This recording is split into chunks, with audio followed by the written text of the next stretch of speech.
Good morning. I'm going to say a few words this morning about the indictment of President Trump yesterday. It's been a while since my last podcast. I'm sorry for my absence. I thank all of you for your constant support and involvement in my other work and projects.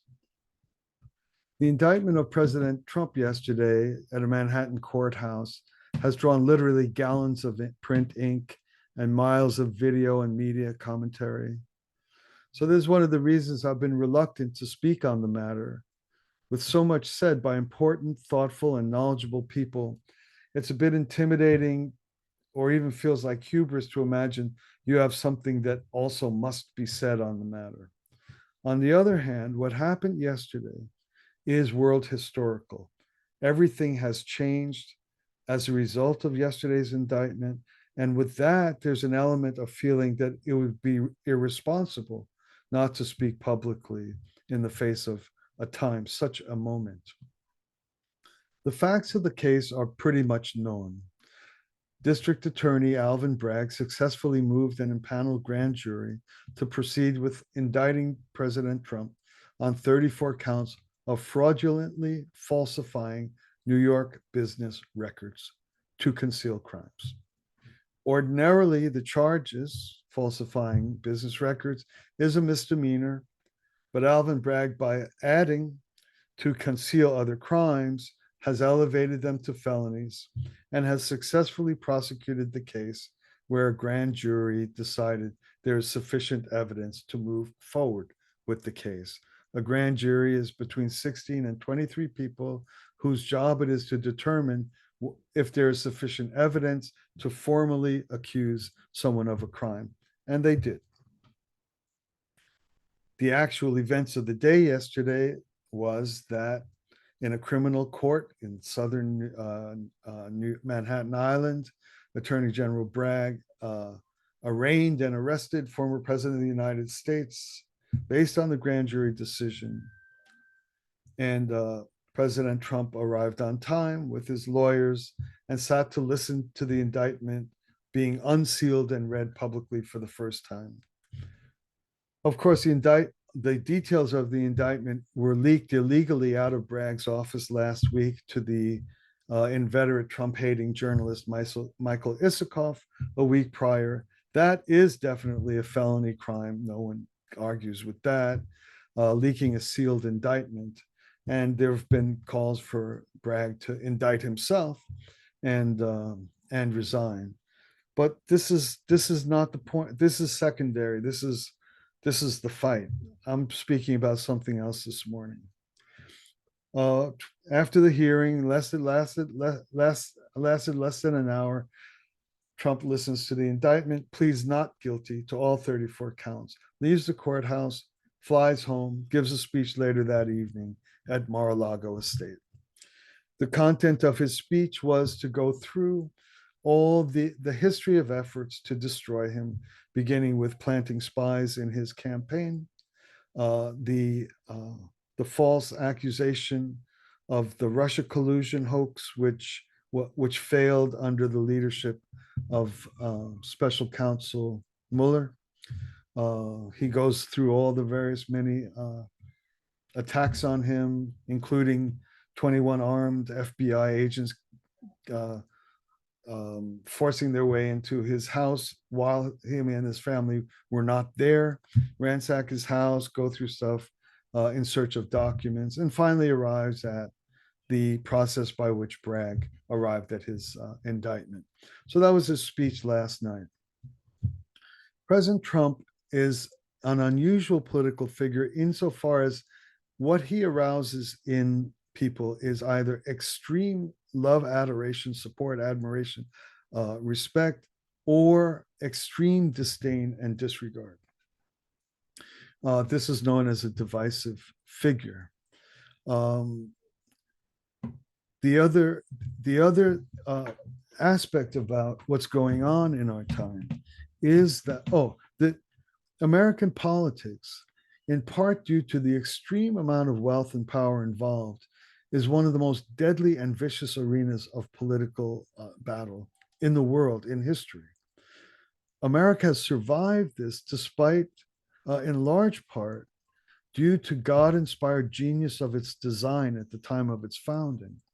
With so much at stake, it is borderline miraculous that the United States has retained a patriotic unity that transcends parties of extreme difference. And as a result, this country has continued to grow and improve throughout all the time of its ups and downs.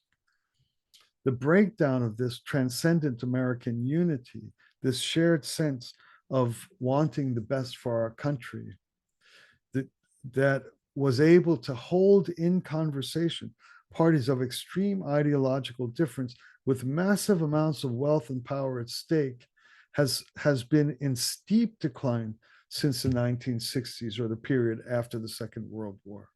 There's a lot to say about this, but which takes a lot of analysis and a lot of commentary. But the point is that we have come to a situation that is so intensely divided that we're in danger of losing our country. We're in danger of losing our shared love of country as Americans, despite differences.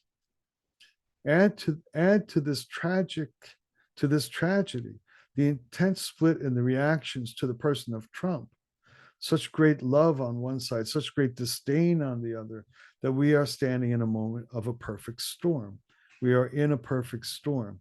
And that's the point of what I want to talk about this morning. Let us accept honestly what the depth and intensity of the divisions that threaten our country right now. We could lose our country. And let us accept honestly, for good or for bad, that President Trump is a divisive individual. This extreme divisiveness depends on who you talk to. From the one side, it's due to his weaknesses and shortcomings.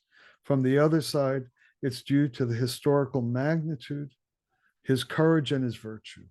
These are what the two sides hold. The side that dislikes him, I don't know if I've ever heard from any of my many friends in this camp anything good about him. I don't know if I've ever heard anything good about him. Almost all the people madly in love with President Trump all admit their sides of him that could be better. That's just a difference in style, I guess. When we should look at yesterday's indictment in the context of this reality, that we are on the brink of an irreversible, irreparable breakdown in our country. And then if that is the case, then the question is a criminal indictment of former presidents of the United States a healthy and good thing for the future of our country?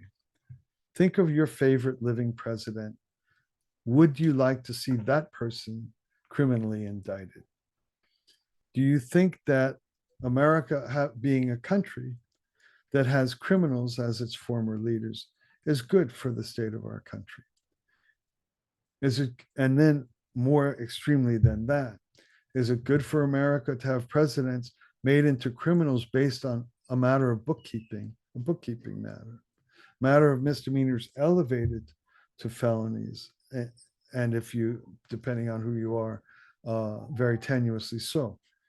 Do we believe that indicting our leaders will help make our country better, healthier, stronger, more stable in the long run?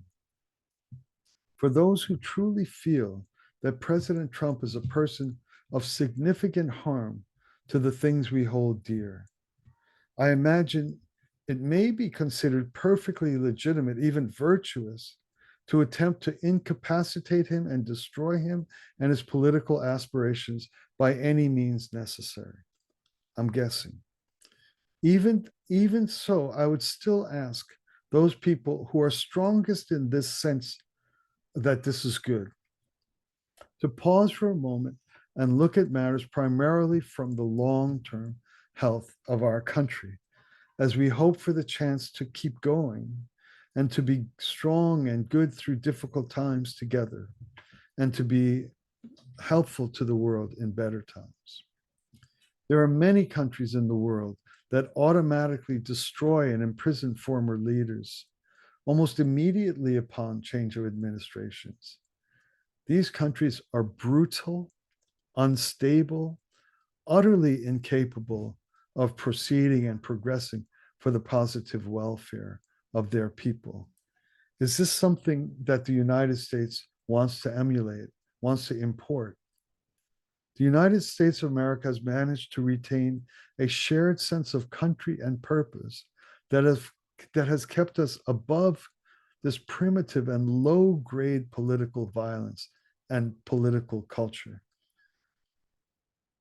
I beg us all to try to find what is sacrosanct about being an American and what provides the greatest hope for ourselves and for our children, and to look for ways to position ourselves vis-a-vis what is going on now, to envision how to recreate dignity, honor, and maturity, such that we would never allow the intensity of personal or political feelings to involve us in any activity that threatens the promise and beauty and ongoing growth of the United States of America. Thanks a lot for listening. Speak to you again soon.